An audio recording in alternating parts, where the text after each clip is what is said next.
Super ওভারে West Indies দিল 11 রানের টার্গেট, আর সেই 11 রান তুলতে ব্যর্থ হলো বাংলাদেশ।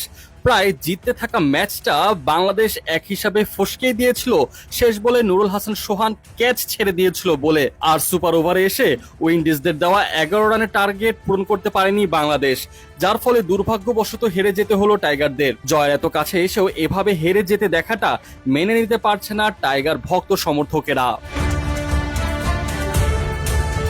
114 রানের টার্গেটে ব্যাটিং করতে নেমে শুরুতেই হোঁচট খেয়েছিল ওয়েস্ট ইন্ডিজ। প্রথম উইকেট পড়ে যায় ব্র্যান্ডন কিং এর, আর সেই উইকেট শিকার করেন সদ্য দলে যোগ দেওয়া নাসুম আহমেদ। এরপর অবশ্য উইন্ডিজরা 51 রানের জুটি গড়েন, তবে সেই জুটি এসে ভেঙে দেন আজকের দিনের অন্যতম হিরো রিশাদ হোসেন। রিশাদ হোসেন এসে এলবিডব্লিউর ফাঁদে ফেলে আউট করে দেন এলিককে।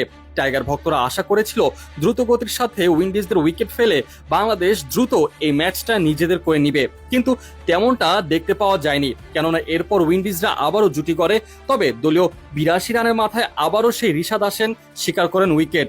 আর এরপরে উইন্ডিজদের হয়ে যায় নাজেহাল অবস্থা। লম্বা সময় ধরে উইন্ডিজরা নিজেদের অবস্থান শক্ত করলেও রিশাদ এসে তা ভেঙে দেন, আর এরপর থেকে লাগাতার উইকেট পড়া শুরু করে উইন্ডিজদের। দলীয় 90 রানের মাথায় আবারও উইকেটের পতন, তবে এবার উইকেট শিকার করেন তানভীর ইসলাম আর ক্যাচ ধরেন রিশাদ হোসেন। এরপর দলীয় 103 রানের মাথায় আবার উইকেট শিকার করেন তানভীর ইসলাম। পরপর দুইবার আউট করে উইন্ডিজদের বেকায়দায় ফেলে দেন তানভীর। অবশ্য তানভীরের পর্ব শেষ হবার পর আবারও ফিরে আসেন রিশাদ। দলীয় 128 রানের মাথায় রিশাদ পেলেন নিজের তৃতীয় উইকেট। 128 রানের মাথায় ওয়েস্ট ইন্ডিজের নেই 6টি উইকেট।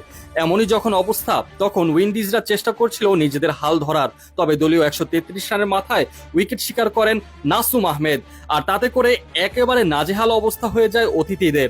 133 রানের মাথায় নেই দলের 7 উইকেট। হার যেন প্রায় নিশ্চিত হয়ে গিয়েছিল অতিথিদের, আর ওদিকে বাংলাদেশ ধীরে ধীরে সিরিজ জয়ের স্বপ্ন দেখা শুরু করে দেয়।